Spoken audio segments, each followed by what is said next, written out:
Hi, welcome back to Box of Delights. Welcome to this demo of The Great Commission, a strategic card game. This game was given to me by a friend of mine called Paul Snuggs and said, do you want to take a look at this, Ricky? And if you like it, maybe you'll do a little video. So that's what I'm doing because I do like it. Artwork is by Simon Amadeus Pilario. I'm not familiar with Simon's work, but I know they've been doing kind of interpretations of the Christian Bible in kind of a graphic novel type format. And so the artwork is taken from that. It's called Word for Word Bible Comics. So it's taking direct quotes from the Bible and putting them in this setting. I was really interested in it from an historical point of view and from a literary point of view, and understanding how they interpret the Bible into this game. And that's what we're going to play. And it's a really neat strategic card game. So whether you're religious or not, whether you're interested in history or not, there's a wonderful strategic game in this little box. Oh, these are some tokens I printed off myself, so ignore them. But I'm going to help them. I'm going to use them for the solo game, which is what I'm going to demo for you. So I'm going to get set up and I'll show you what the Great Commission is all about. The Great Commission is a co-op game. So you can play 1 to 4. The rules are the same whether you're playing 1 player, 2, 3 or 4. We're trying to lead a church in the Roman era. We're going to have a handful of cards, and our cards, I've drawn my starting hand. Everyone starts with a hand of 6 people and 1 activity. These are going to make up my starting church. All right? I'll place these out in a row to represent this. This activity card, this is like an action card that we can use, right? It's in our hand and we can use it when we choose to use it. These cards have multiple uses, and we'll come to that as we get into the game. We've built an event deck, and we've built an event deck of 7 cards. There's going to be 7 rounds of the game, if you like. Before the end of the 7th round, we have to work our way through this world deck. The world deck is made up of 12 more people and 4 events. Right? You multiply that up for every player in the game. So solo, which I'm going to warn you is quite tricky, right? It's easier with more players.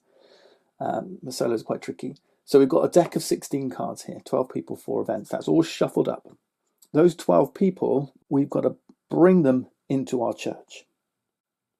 Okay, and draw those 4 events too. Right. So to win the game before the end of these 7 rounds, we've got to have gone through that deck.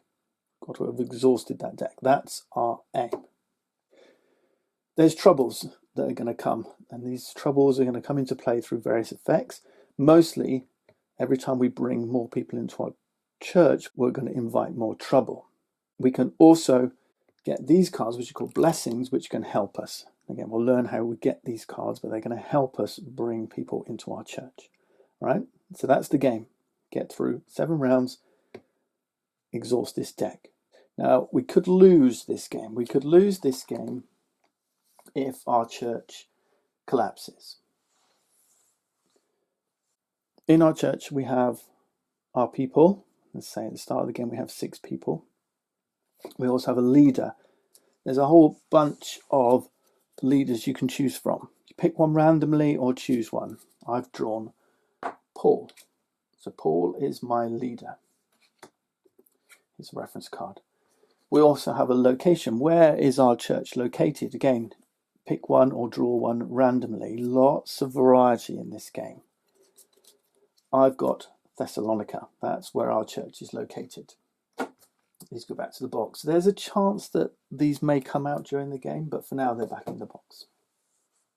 Now there's 2 sides to a location. There's the standard side and the challenging side. Right? So if you're an expert at this game, go to challenge. If you're starting out, standard. We're going to use this tracker here, place under location it says, to track kind of like the health of our church. This is our spirit track. We start with 7. If this ever gets depleted, our church collapses and we lose the game. All right, so that's how we lose. We lose in 2 ways. we've gone through the event deck and we've not exhausted this deck, or our church collapses before we get that far, right? We win by exhausting that deck. To finish off setup, we draw one face down trouble into our church. There's some trouble brewing. We don't know what it is. There'll be some details on the reverse of this card. We're going to discover that as the game goes on.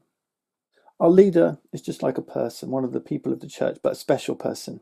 Okay, and they have special rules associated with them. We'll get into that as we start to play, which I'm going to do straight away. So remember, we've got 7 of these cards. There's I think it was 4 late ones and 3 early, and they can be good or bad. So the late ones, we've got 2 good and 2 bad, and in the early we've got a mixture of good and bad. So start around, we flip a new event. What's happening in our world? And it says an angelic visitation. Angelic visitation tells us that we need to draw 1 world card and make it available immediately. Right, that's great. So this is our world deck. We've got 1 of these already. Remember, there's 16 cards in here. We've got 7 rounds effectively. So we want to get between 2 and 3 per turn on average out of this deck. We've got 1 already. And it is an activity. New gifting. Search the blessings deck and take the first 1 gift, then reshuffle. Well, do you know what? We're going to do this straight away. Okay, we're going to do this. We can play activities whenever we want on our turn. Our other activities, we've got 2 of them right now. It says acceptance, reduce the, and this kind of grey hand in an octagon is resistance. We'll learn about that when we come to the game. By 6 for 1 trouble check. We'll come on to that in a bit. So we don't want to play that yet, but new gifting is going to help us. So let's use this activity straight away. Literally any time during the game you can play these, okay? So search the blessings deck and take the first 1 gift and then reshuffle. We'll kind of create a discard pile up here, but this is the blessing deck. And we're going to draw from here. Searching means draw until we find the first gift. And it just so happens that the first card we drew is a gift. It's called Forbearance. Okay, we're going to take this. All right, we've got this card. This is just flavor text up here. A gift is like an attachment. It says equip, intercede to remove 2 conflict troubles. We'll understand what that means when we come to it, but it helps us deal with these troubles that are face up in our church. Now we have to assign this gift at the moment we draw it. So we're going to do that, but let me explain the rest of the rules first. What does a round look like? What are the actions we can take? And then we'll assign this gift. Next step of a round will be to recover our leader. Now, we've not used our leader yet, so we don't need to worry about that. And then we can recover members of our church. And again, we've not used them yet, so we don't have to worry about that. If we'd acquired new members of church, that's when they'd appear. And then we move into the main phase of the game, which is actions. This is where the people in our church can be used. If we look at our people, let's use the wise woman here as an example. And the wise woman has this action on her. This is kind of like a tilting icon, like you turn it sideways. This is called commission in this game. You might hear other games call it like exhaust or something like that, but there is exhaustion. Exhaustion in this game means turning it 2 steps clockwise, all right? But commissioning is just 1 step clockwise, turning it sideways.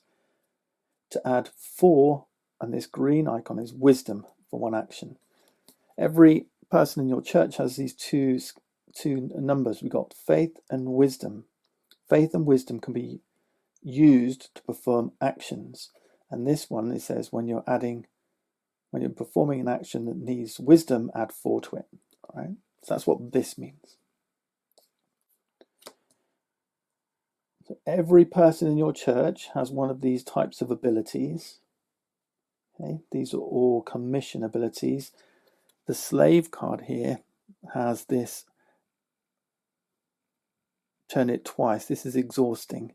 And this says add 1 to a numerical value of 1 member's talent text. Okay. So this slave card could be exhausted to turn that to a +5 rather than a +4, for example. And then you've got something like philosopher. They don't have a commission or exhaust ability. They've got a bold keyword here. It says outreach to gain one spirit. Okay. Outreach is an action, and this is the main part of the game. You're going to be using your church members and their values and their talents, right? So cards are kind of dual use, if you like, for their values and their talents to perform actions. What sort of actions can we perform? Now we can use our church members or our leader, right? And our leader. Okay, actions phase. Let's have a look. Outreach, which is what this philosopher does, is a special outreach. Outreach is when we use the faith values of our church members to try and recruit new people from this world deck. Okay, I'll show you this action when we get there. The next action is called discernment. For a discernment action, we're using our wisdom. These are these green numbers. And we're going to use that to reveal troubles. Revealing troubles stops them hurting us, because after we finished our action phase, we're going to move to the trouble phase. For every face down trouble that remains in our church, we're going to lose spirit. So keeping troubles face down or undiscerned is going to hurt the spirit of our church. Remember, if this gets depleted, we lose the game. Right? So face down troubles are bad. Discernment, using our wisdom, turns the face up. Intercession. Once troubles are face up, we've still got to get rid of them because they're going to have an ongoing effect. Not as bad as hitting our spirit, perhaps, but hitting our church in other ways. But the third type of action is called intercession. We can use our church members, and different troubles will need different values, but we can use faith and wisdom and a combination of those two things to resolve face-up troubles. Okay, so face-up troubles are not hitting our spirit anymore, but they are affecting us in other ways. Maybe they're exhausting church members, for example. Okay, so we've got to make a choice. How do we use our church members? Do we use them to outreach and grab new people from the world? Remember, we've got to get through this deck before this runs out to win the game. Do we use them to discern troubles, flip these face up so they're not hurting our spirit? Do we use them to resolve face up troubles? The other option we've got, and this is action number 4, is to pray. We can use our church members to pray, and praying with these church members will increase our spirit. Okay, it's like how we heal up, right? But we can't pray or take any action with commissioned or exhausted church members. There is a fifth action, but this is not relevant in a solo game. We can in a multiplayer game, you can send your church members, or indeed your activity cards, to other churches, right? So in a multiplayer game, you can kind of cooperate and exchange church members as an action. It does use your actions. And the reason I printed off these 2 tokens is you're allowed 2 actions per round. And that's it, just 2. The good news is, using the talents of your church members, your leader and your congregation, does not cost an action. There are sometimes exceptions to these things. The rule text on cards could break rules, but fundamentally we have 2 actions per round. We can use the talents of our church members without spending one of these actions. Okay, so that's it. Face down troubles and face up troubles will hit in the troubles phase. So after we've completed our 2 actions, we move to the troubles phase. We lose 2 spirit for every face down trouble, and every face up will resolve whatever it says it does. Okay, so that's going to be a bit of a surprise for us. And there's one final action, and it's called recovery. The recovery action lets us rotate counterclockwise church members up to the value of 10. Now, what does this mean? As well as these values, there's some numbers on the bottom. Okay, right, this number here, this is called their resistance. When we're trying to pull people in from the world deck, they'll have a resistance value. We're going to want to use faith greater than their resistance to recruit them into our church. This number here, which is sideways, when the card is commissioned, so if we commissioned the wise woman to add 4 wisdom to an action, we would turn her sideways like this. That 4, that's the cost in recovery to get her back this way around. Okay, so as a recovery action, we can recover up to a value of 10. Right, so that might be a 4, a 4, and a 2. If they're exhausted, that would only turn them 1 tick counterclockwise. So for 4 recovery, we could turn them that way around. You can only recover 1 church member once. So if they're exhausted, it's going to take you 2 lots of spending 4 to get them fully face up. Make sense? The last thing you need to know is this symbol in the middle, because that's the last thing we haven't talked about. This is kind of like the card's suit. The game calls it ethnicity, and there's one of 2 values you'll see here. They can be Jewish, which is what we see most of my church members are, or these 2 here are Gentile. See the 2 different suits, Jewish and Gentile. All right, let's have a crack at performing some actions then. The other thing to be aware of is our location does have a special ability. It says when I pray, I gain an extra 1 spirit. We've got our Apostle Paul, which is our leader. They've got especially good values. So he's got 3 faith and 5 wisdom, but his action says, exhaust Paul to discard 1 sin trouble from any church. So different troubles have different types. Some might be sins, for example. So for face-up, we discern what one of these troubles is, and it turns out to be a sin, we can use Paul to get rid of it.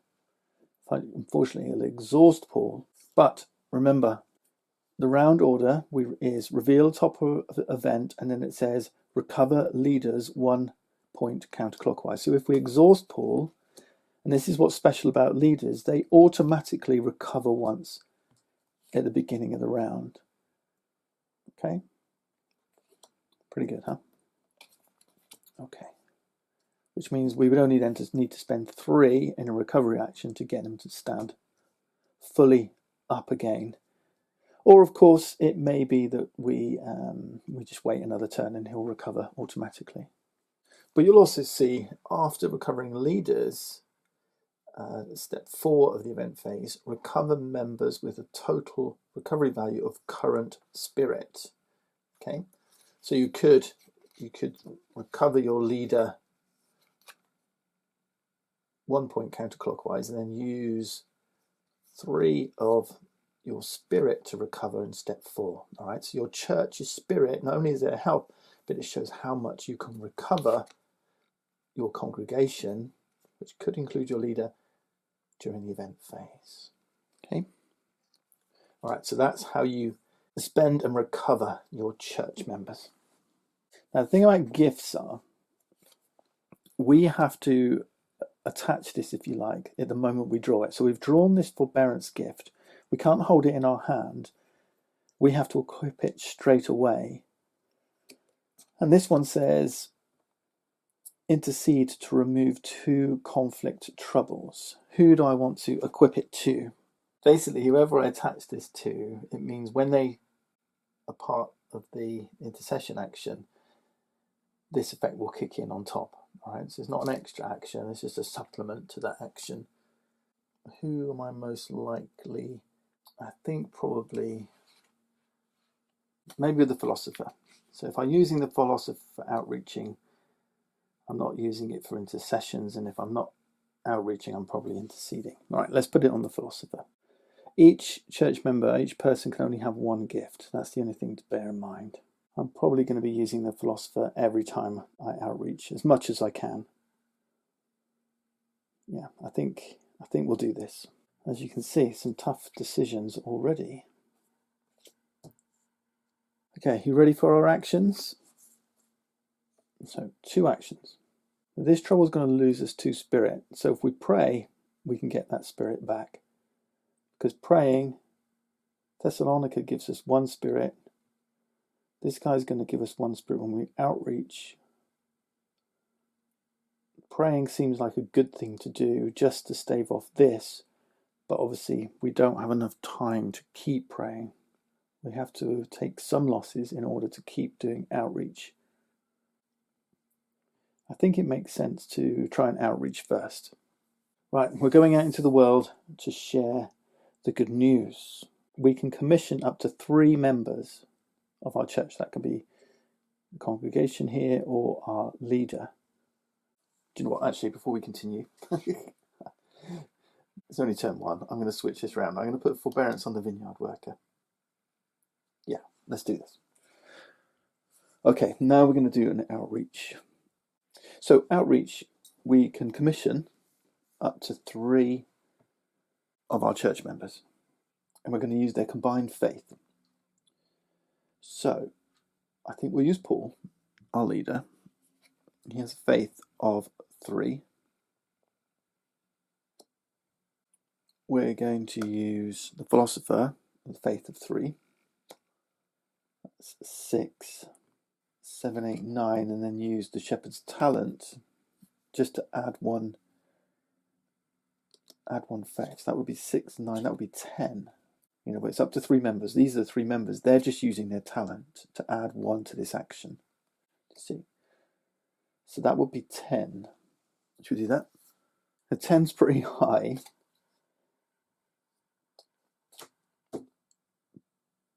Because we're going to reveal cards now. And on those cards will be a resistance value. This is the resistance value of peoples. We can choose how many cards to reveal. We've got to choose before we go ahead. I think the average is around 5, 4 or 5. So if I reveal 2 cards, that might be 10 resistance. Could be higher, could be lower. But if the combined faith of our cards is equal or greater than the sum of the resistance of the cards revealed, then we're successful. For every 6 resistance, we add a face down trouble. So we've gone up to 10, and I'm saying that's quite high because if I reveal 2 or more cards, I'm probably going to be adding trouble. Unless one of them's an activity. Remember, there's activities in here, they don't have resistance, so they count as 0. But I think I'm going to go, I don't want to push things to 3, because I'm probably going to fail, but I'm going to go for 2. So I take 2 cards. If I'm unsuccessful, these get shuffled back in. Okay, which means I'm kind of losing a turn. Remember, this is like a ticking timer against victory or loss. But I'm going to go for 2. But I do have this in my back pocket, acceptance, which reduces resistance total by 6, but only for the trouble check, right? So not for checking whether my 10 is higher than their sum resistance, whether I'm successful or not, but for reducing the trouble. Okay, well, I'll show you as we go. Right, first off, we got an auxiliary centurion. His resistance value is 4. So far, so good. And next up, so we want to see anything 6 or lower is good. It is a 2. All right, so we're well good. A widow. All right, so their total resistance is 6. So we would add a trouble. So we are successful. Our 10 is higher than their 6. These 2 people will become members of our church. Good job. But not straight away. They'll only join our church during the next event phase. Unless we have effects that can alter that. I think maybe there's some blessings that allow you to bring them straight away. Possibly activities. Can't remember. I don't know the game that well. All right, so we're successful. But now we do a trouble check.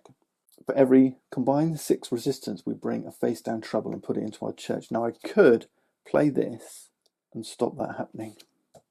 I just wonder if it's worth doing at this stage. Yeah, I think so. Yeah, let's do it. Let's play our acceptance. So we reduce the resistance total for a trouble check.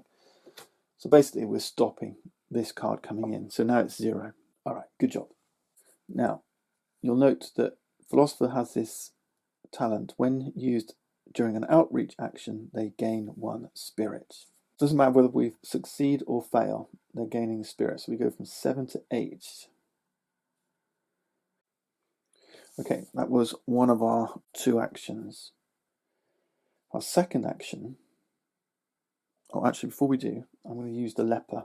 It's a bit of a shot to nothing, but we're going to use the leper's talent. Outreach, so commission to gain 1 outreach action. So we're gaining it. We're not spending one of our 2 actions. using only this member. So they've got faith of 4, figure in the top. We still got +1 for the shepherd. Remember, this was for all actions this round. This is an extra outreach action. So we're on 5. So we're looking for 5 or less. Ready? It's a shot to nothing. Oh, it's a 4. Okay, we're good. We're good. Wow. Okay, so we got a singer. Pray to 4 encourage 1 member, it says. Okay, 4 encourage. What does that mean? It means we can recover 1 rotation, anyone with a recovery cost of 4 or less. That's pretty good. That's everyone, isn't it? It is everyone right now. So Singer's going to help us when we pray with her. She'll recover someone. Someone's going to enjoy her song. All right, well, they're coming in next round. We've got 3 new church members. Now, we've used 2 actions. We've got 1 more action left. Now, as it goes, there's a hard limit of 3. So even if something gave us a 4th action, actually, we've got something that gives us a 4th action if we want it. So we've used 1, 2, and we got 3. That's our 3rd. Yes, there's a hard 3. So we could potentially, if we look at this, we could have exhausted the slave to add 1 to the numerical value of 1 member's talents. We could have done, for the leper, instead of saying gain 1 outreach action, we could have exhausted the slave and made that 2 outreach actions. So that would mean we could outreach twice with the leper. So we could do that, but that would be the 1 action we took, 2 from the leper, 1, 2, 3. We wouldn't be able to use our 3rd action. So I'm not going to do that. I'd rather use my 3rd action for this, whichever I want to do. I think what I'll do is I'll pray. So my 3rd action is going to be to pray. You can pray with up to 3 church members. And the other thing I could do is recover, I suppose. No, we're going to pray. We're going to pray.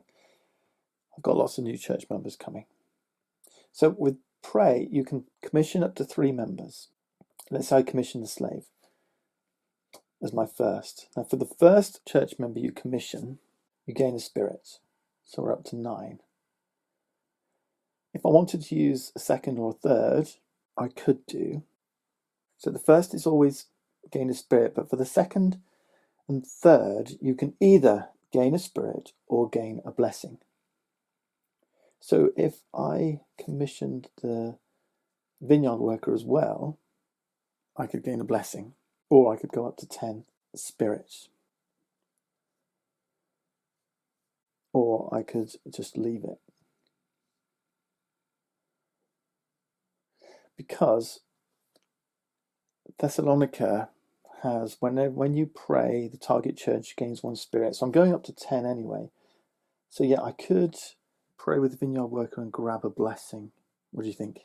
It's only 2 recovery cost. I think I'm going to do it. Blessings. I mean, blessings are just building up what you can do. Well, the only thing is, no, maybe I won't. No, I'm going to leave it. I'll tell you why. A great many of these blessings will have effects that you have to apply straight away. And I've kind of, I've exhausted everyone if I do this. If this blessing says gain spirit or, I don't know, add something to an action, I don't know. I don't really know the whole deck. Like I say, I don't know this game that well. But I just feel that if I grab a blessing now, I might not be able to use it. It might be of no benefit because I don't have a congregation. So I'm going to leave it. I'm going to leave my vineyard worker. I'm just going to pray once, get myself up to 10. All right, that's what we're doing. Yeah, I'm happy. I'm happy with what we've done. Okay. All right, we've done our actions phase. We've used 3 actions actually, 1, 2, and the leper for 3. We lose 2 spirit for each face down trouble. We've got 1, so we're losing 2 spirit. We're back down to 8. Okay, right, we've managed that very well.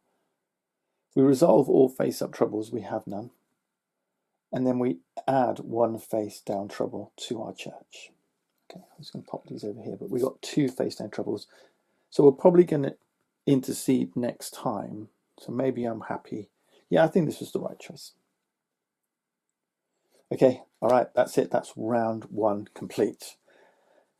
And do you know what? I think that's a very good introduction to the game and all its rules. I'm going to take a break. I'm going to finish this game out in part 2. So if you're interested in seeing how this game plays out, now that we've kind of learned how to play, join me in part 2 and we'll play this to conclusion. Thanks for watching then. We'll see you next time.